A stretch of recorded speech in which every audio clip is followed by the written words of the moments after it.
Yan yung aking si Happy, mga langga. Tingnan niyo siya. Ayan siya mga langga, oh. Kahit nag-iisa lang siya, happy siya. Ayan.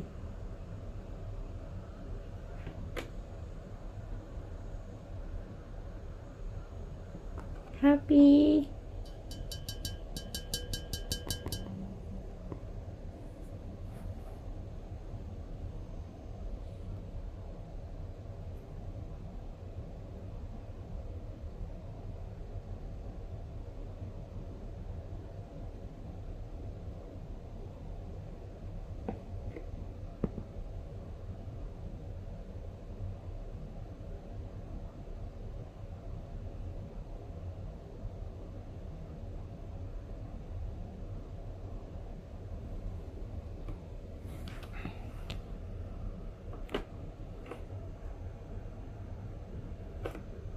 Ayan, may shell na yung ano niya langga, aquarium. Ilagyan ko ng shell. Para maging happy siya, feeling niya nasa sea siya. Tapos yung tubig niya may salt yan. Ilagyan ko ng asin. Para nasa dagat siya. Yan, oh. Gustong gusto niya mga langga. Mahilig siya mag-show. Alam niya talagang may camera. Ayan.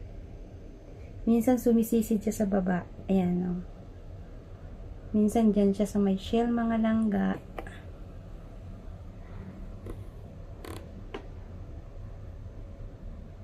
Ayan. Nasa baba yan siya mga langga.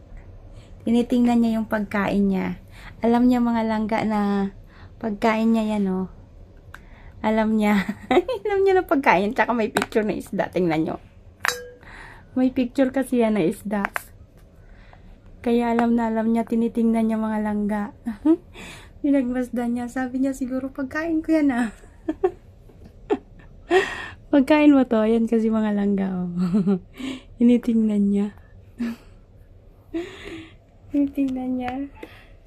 Ilipat daw natin kung pupunta ba siya dito. Minsan mga langga, sinisearch ko sa YouTube yung fighting fish, yung betta fish. Tapos pinapanood ko siya. Nanonood din siya mga langga, tapos lalangoy-langoy din siya mga langga. Ang cute nga niya eh. Nakakawala ng stress pala pag may alaga kang ganito. Okay lang kasi nag-iisa lang. Oh, alam niya wala na doon yan. Yan. Tapos, tinanggal ko na yung talisay leaf. Sa susunod na araw naman, once a week nilalagyan ko siya ng ganun mga langga kasi may benefits yun sa fighting fish na betta fish na tinatawag. Ayan. Tapos, yung tubig niya, 3 times a week ko yan pinapalitan. Para hindi mo kasi alam mga langga, minsan hindi mo alam may lamok. Kaya na, anuhan siya na itlogan ng lamok. So, kailangan lagi mong nalilinis din yung anuhan ng isda kasi magkakasakit. Yan sila. Hindi mo malalaman na nagkakasakit. Malaman mo na lang yung buntot nila. Yung kaliskis, parang ano. Kaya, yan. Eh, kahit mura lang yung pagbili ko ng isda mga langga, inalagaan ko. 10 dirhams. Sa pera natin is 150 pesos. Yan. Mga 160, mga ganun, mga langga. Ayan siya, oh, sa taas. Tumataas siya, minsan doon talaga sa taas. Cute niya langga. Sa umaga, mga langga, tsaka pag kumakain ako, talagang nasilip siya, talagang nakaharap sa'yo.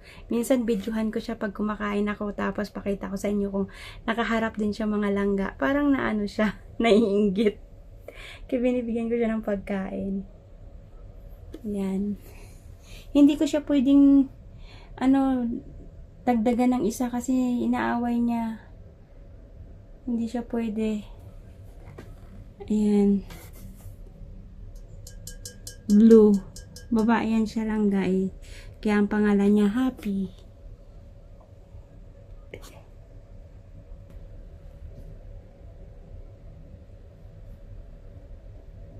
Ayan, nakita niyo siya mga langga. Ayan, oh. Ayan siya. So, colorful yung kanyang bahay, yung aquarium niya mga langga. Colorful, no? Natuwa ako. Bibilhan ko pa yan ng ibang kulay na stone. Okay lang naman siya dito sa aquarium niya kasi nag-iisa lang at malaki naman to mga langga. Ayan. 2 litro't kalahati ang kasya sa tubig na to.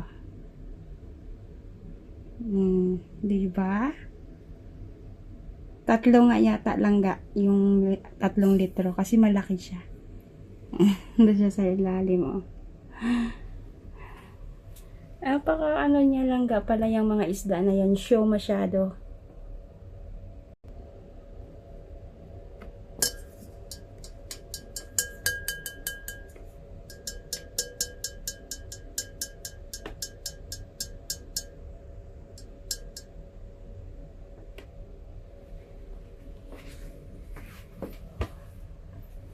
Si Bye na.